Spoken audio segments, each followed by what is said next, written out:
ദൈനംദിന ജീവിതത്തിൽ നമ്മൾ അഭിമുഖീകരിക്കുന്ന ഒരുപാട് പ്രശ്നങ്ങളുണ്ട്. അവയ്ക്കൊന്നും ചിലപ്പോൾ നമുക്ക് ഉത്തരം കിട്ടാറുമില്ല. അത്തരം ചോദ്യങ്ങൾക്കുള്ള മനഃശാസ്ത്രപരമായ ഉത്തരവുമായി കൗൺസിലിംഗ് കോർണറിൻ്റെ മറ്റൊരു അധ്യായത്തിലേക്ക് ഏവർക്കും സ്വാഗതം.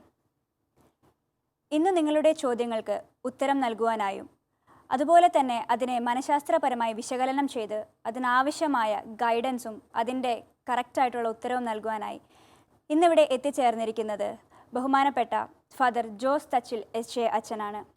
അച്ഛ, ഇന്നത്തെ ഈ പ്രോഗ്രാമിലേക്ക് സ്വാഗതം. നമ്മുടെ ഈ കൗൺസിലിംഗ് കോർണറിലേക്ക് ഒരുപാട് കത്തുകൾ നമുക്ക് ലഭിക്കാറുണ്ട്. അതിൽ ഏറ്റവും കൂടുതൽ ഇന്നത്തെ കാലത്തിന് പ്രസക്തമായ ഒരു കത്തുമായിട്ടാണ് ഞാൻ ഇന്നിവിടെയുള്ളത്.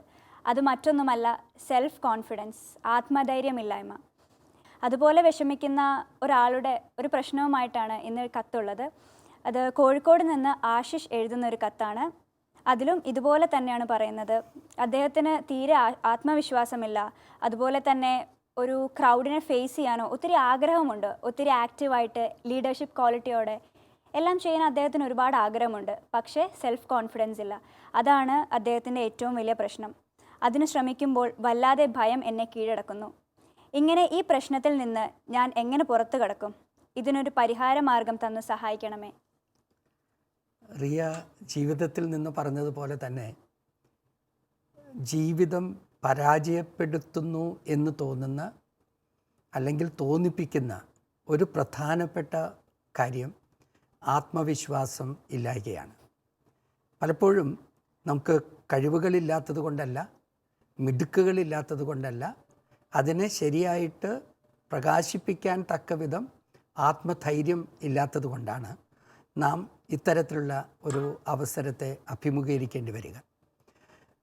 നമ്മൾ സാധാരണ ഈ അടുത്ത കാലഘട്ടത്ത് TV ഒക്കെ കാണുമ്പോൾ തീരെ കൊച്ചു കുഞ്ഞുങ്ങൾ ധൈര്യത്തോടെ പാടുന്നതും അഭിനയിക്കുന്നതൊക്കെ കാണുമ്പോൾ നമ്മളുള്ളിൽ പറയാറുണ്ട്, ഓ ഇവരെന്തൊരു മിടുക്കരാണ് അല്ലേ, അങ്ങനെ നമുക്ക് അവസരങ്ങൾ ഉണ്ടായിരുന്നില്ല എന്ന് പോലും പറയാറുണ്ട്. യഥാർത്ഥത്തിൽ നമുക്ക് അവസരങ്ങൾ ഇല്ലാത്തത് കൊണ്ടായിരുന്നില്ല, കിട്ടിയ അവസരങ്ങൾ യഥാവിധം ഉപയോഗിക്കാതിരുന്നത് കൊണ്ടാണ് നമുക്ക് ഇങ്ങനെ ഒരു പരിസ്ഥിതി നമ്മുടെ ജീവിതത്തിൽ ഉണ്ടായി വന്നത്.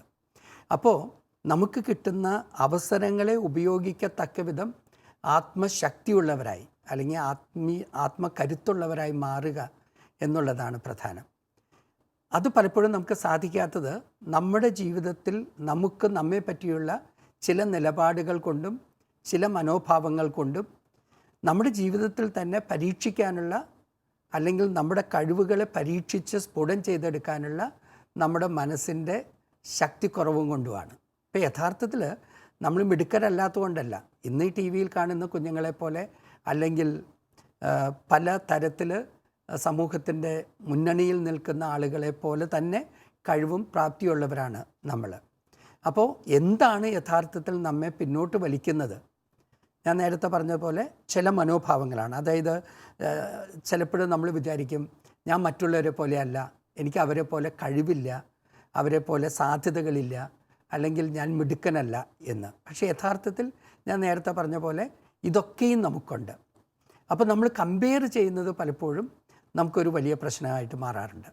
പിന്നെ നമ്മുടെ കുട്ടിക്കാലത്ത് നമുക്കേറ്റ ചില മുറിവുകൾ, നമ്മൾ ഏതെങ്കിലും തരത്തിൽ നമ്മെ തന്നെ പ്രകാശിപ്പിച്ച് വരുമ്പോൾ കിട്ടിയ ചില പരിഹാസങ്ങൾ അല്ലെങ്കിൽ മുറിപ്പെടുത്തലുകൾ, നിരുത്സാഹപ്പെടുത്തലുകൾ, ഇതൊക്കെ നമ്മെ ഒരു പക്ഷേ എന്നേക്കുമായിട്ട് പിന്നോട്ട് വലിക്കാറുണ്ട്.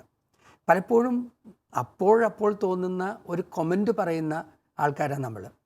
ഒരു കുഞ്ഞാവാം അല്ലെങ്കിൽ ഒരാൾ ആദ്യമായിട്ട് പരിശ്രമിക്കുകയാവാം, പക്ഷെ അയാളുടെ മനസ്സറിയാതെ നമ്മൾ പലപ്പോഴും അവരെ അപഹസിക്കുകയോ പരിഹസിക്കുകയോ തമാശ പറയുകയോ ചെയ്ത് അവരുടെ ജീവിതം കെടുത്തുന്നവരുണ്ട്.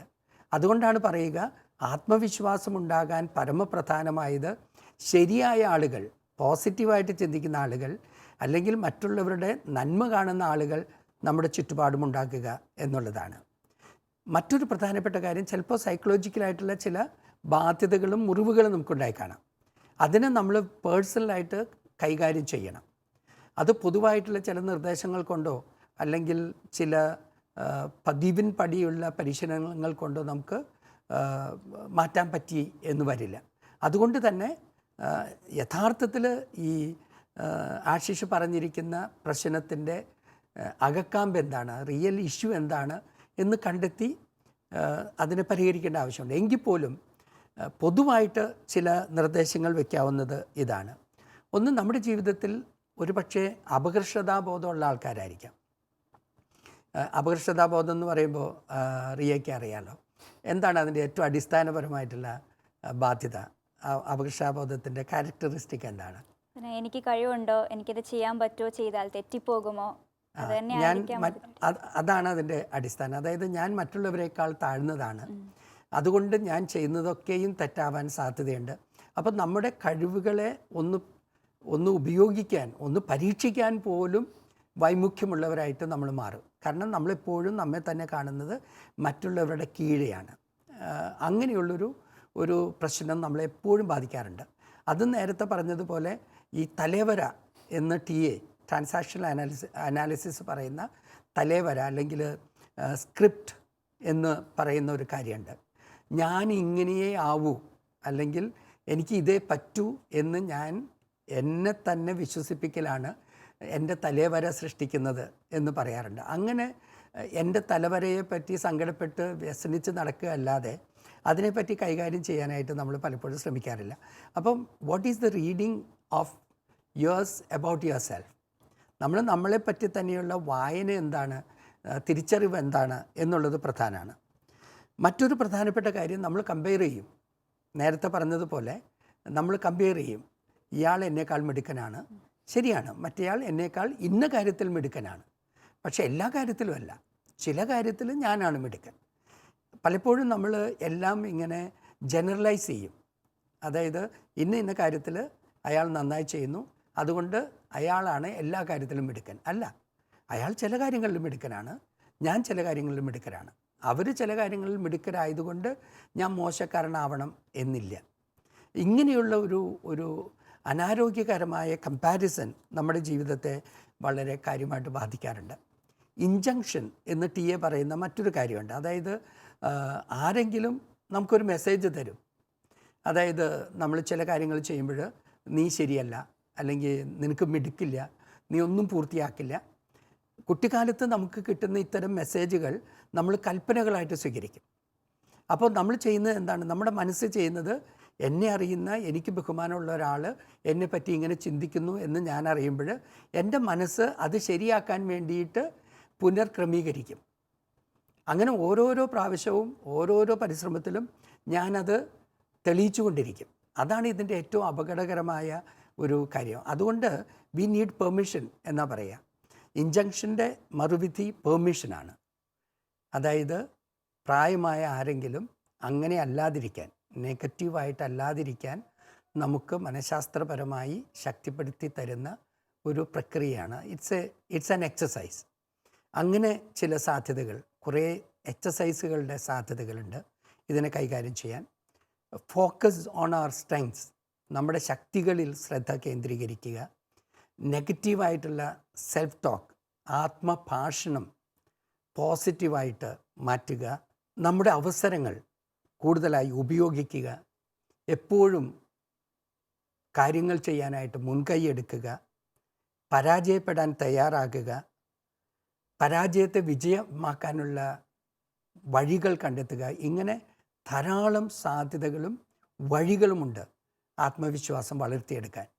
അവയൊക്കെയും നമുക്ക് മറ്റൊരു അവസരത്തിൽ ചർച്ച ചെയ്ത് വിശദമായിട്ട് കാണാവുന്നതാണ്.